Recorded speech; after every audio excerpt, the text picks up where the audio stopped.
le sujet qui m'a été proposé d'essayer de brosser un tableau du contexte international, des relations internationales à l'époque, autour de 1965, je dirais peut-être plus globalement la décennie 1960, en rappelant cette première évidence, je vais enfoncer sans doute beaucoup de portes ouvertes aujourd'hui, en rappelant cette première évidence, c'est que 1965 est une date qui est presque exactement à mi-chemin, à la moitié de la guerre froide. Si on considère que la guerre froide commence dès 1945, 1946, je vous rappelle le discours de Churchill, un rideau de fer est tombé sur l'Europe, 1947, la doctrine de Jdanov, donc on peut considérer que ce sont véritablement les coups d'envoi, en tout cas publics et officiels ou quasi officiels de la guerre froide, donc de 1945-1946 à la chute du mur et à la chute de l'Union soviétique. Donc 1965, on est vraiment presque exactement à mi-chemin. Cette période est marquée par une extrême tension des relations internationales.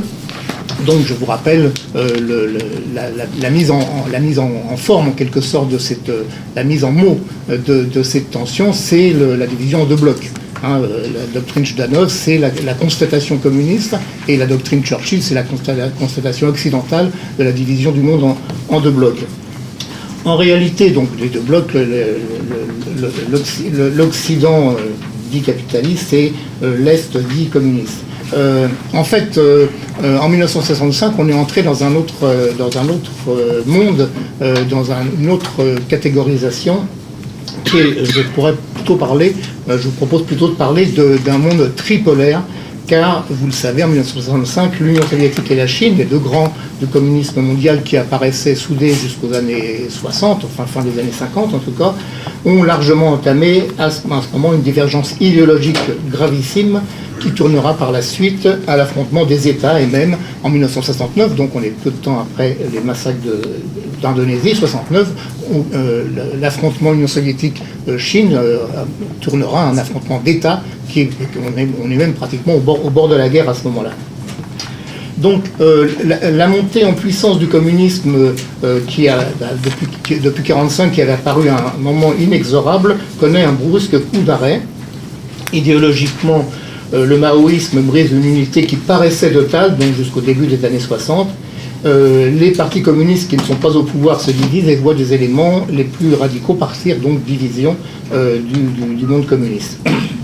En même temps, ce monde communiste veut consolider absolument ses marches, et c'est le moment de l'érection du mur de Berlin, 1961, donc 4 ans seulement avant les massacres d'Indonésie.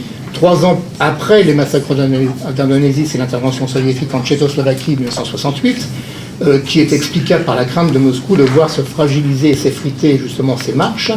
Et cette intervention a un grand retentissement dans le monde, avec un effet collatéral qui ajoute à la division du monde communiste, à savoir le fait qu'une partie des partis communistes occidentaux les plus puissants, l'italien et le français, prennent leur distance, l'italien plus que le français, et ou désapprouvent, et c'est la naissance d'un phénomène qui finalement sera à l'échelle de l'histoire un phénomène mort-né, qui est l'eurocommunisme. Alors du côté des pays occidentaux, bien sûr, l'image qui est colportée du leader du monde occidental, les États-Unis, c'est celle du visage souriant de Kennedy, le bel homme, certes un peu volage, mais si séduisant, c'est souriant. C'est l'Amérique de notre adolescence, les westerns, le triomphe du rock, Elvis Presley, etc. Mais derrière, évidemment, cette image souriante, il y a une réalité qui est celle d'un système qui refuse le recul et qui, au contraire, considère qu'il est nécessaire de procéder à une contre-offensive. Donc, cette contre-offensive a plusieurs fronts. C'est l'époque, je vous rappelle, on est au cœur, encore une fois, des années 60. C'est l'époque où je vais commencer par l'Amérique du Sud et l'Amérique centrale, l'Amérique dite latine, où la quasi-totalité des pays sont des pays influencés pour le moins par les États-Unis, sont fascistes ou fascisants. C'est l'époque où les escadrons de la mort formés avec l'aide des experts français, je vous renvoie aux travaux remarquables de Marie-Monique Robin. C'est l'époque donc où ces commandos de la mort assassinent et emprisonnent, torturent, élimination physique, etc. C'est l'époque également du débarquement de la tentative avortée de la baie des Cochons, donc avril 1961, on est toujours à peu près dans le même contexte historique. C'est l'époque tout de suite, immédiatement après, de la crise des missiles, 1962. Je vous rappelle, là aussi, encore une fois, j'enfonce des portes ouvertes, je vous rappelle que le monde, en 1962, est passé vraiment très près d'un affrontement nucléaire et qu'il y a eu une crainte que les archives ont confirmé qu'il y ait véritablement, cette fois-ci, la volonté des uns et des autres, Cuba, Union soviétique d'un côté et États-Unis de l'autre côté, de ne pas reculer. Et finalement, c'est Khrouchtchev qui, le premier, a pris l'initiative du recul. C'est l'époque également où les États-Unis organisent, et non plus encouragent cette fois-ci, organisent le débarquement de GIs à Saint-Domingue, avril 1965, donc quelques mois avant les massacres indonésiens. Je vous rappelle que 40 000 soldats américains ont participé à l'opération Power Pack, dont environ 8 000 Marines, et que la volonté de refuser un nouveau Cuba s'est imposée et que, semble-t-il, aujourd'hui, on sait qu'il y a eu des milliers de morts à Saint-Domingue. J'en terminerai avec l'Amérique latine, l'époque également où Che Guevara organise des maquis en Colombie qui se révèlent déboucher sur une impasse avec la mort du Che le 9 octobre 1967. Donc vous voyez, on est toujours dans le même contexte historique. Mais évidemment, il faut surtout centrer l'observation sur l'Asie, qui est quand même le front d'affrontement chaud au sein de cette guerre froide. Alors bien sûr, avec la guerre du Vietnam qui bat en 65, on est vraiment la guerre du Vietnam bat son plein. On est en train d'entrer dans la décennie terrible, hein, donc en gros de 63 à 73, on va dire. Je vous rappelle que cette guerre du Vietnam est due essentiellement au refus de l'unité du Vietnam suite à la violation des accords de Genève. Je vous rappelle l'accord de Genève 20 juillet 1954 qui prévoyait d'une part une partition provisoire du Vietnam, d'autre part des élections libres, et que immédiatement après, la France officielle a transmis le flambeau de la défense du monde libre aux États-Unis officiels, et que donc ça a débouché sur une partition qui se voulait définitive du Vietnam. Cette guerre, qui est totalement illégale du point de vue international, se manifeste par une intervention extrêmement puissante des États-Unis. En 1965, au moment des massacres d'Indonésie, il y a 230 000 soldats américains sur le territoire du Sud-Vietnam. Le Vietnam, je n'ai pas les chiffres en tête, mais fait à peu près 200 000 km², près 200 000 km², donc à peu près un peu moins de la moitié de la France, 230 000 soldats, et on montera en 68 jusqu'à 500 000 soldats. C'est l'époque où les armes chimiques, le napalm, sont utilisées, les bombardements. 65 est également le moment où commencent les bombardements sur le Nord-Vietnam, la RDV, quelques mois donc avant février 65, quelques mois avant le drame de l'Indonésie. C'est l'époque, je reviens au sud cette fois-ci, où un programme d'élimination physique des combattants catalogués communistes, Viet Cong, je vous rappelle que Viet Cong signifie communiste vietnamien, eh bien les combattants catalogués Viet Cong sont l'objet, en particulier les cadres du mouvement du Front de Libération Nationale et des Nord-Vietnamiens présents au sud, sont éliminés par dizaines de milliers. On considère que le programme Phoenix a débouché sur l'assassinat de 20 à 40 000 cadres du Viet Cong. Donc c'est un massacre aussi de masse qui évidemment n'a pas l'aspect quasi génocidaire, mais qui est un massacre de masse. Encore une fois, c'est pratiquement toute la direction et toute la force combattante des maquisards qui est éliminée, ce qui explique entre autres d'ailleurs l'afflux plus massif de soldats et de cadres nord-vietnamiens au sud. C'est également l'époque où ont lieu les premiers bombardements américains sur les villages cambodgiens frontaliers. C'est le moment où Sihanouk décide de rompre les relations avec les États-Unis, par exemple.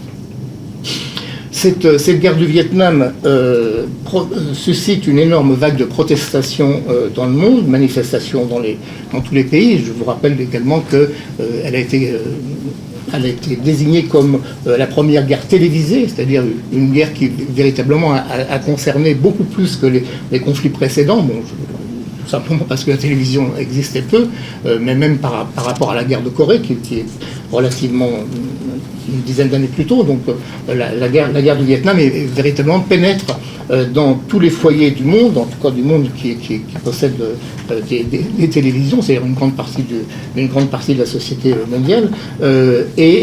Donc chaque soir, pratiquement, cette guerre apparaît, et cette guerre suscite des protestations, des prises de position, des prises de distance. C'est l'époque où Maurice Duverger, par exemple, emploie, dans un éditorial qui est resté assez connu, assez célèbre du monde, Maurice Duverger emploie pour qualifier la politique américaine au Vietnam, plus généralement, le terme de fascisme extérieur. C'est une expression forte qui apparaît quand même assez rarement sous la plume des éditorialistes du monde.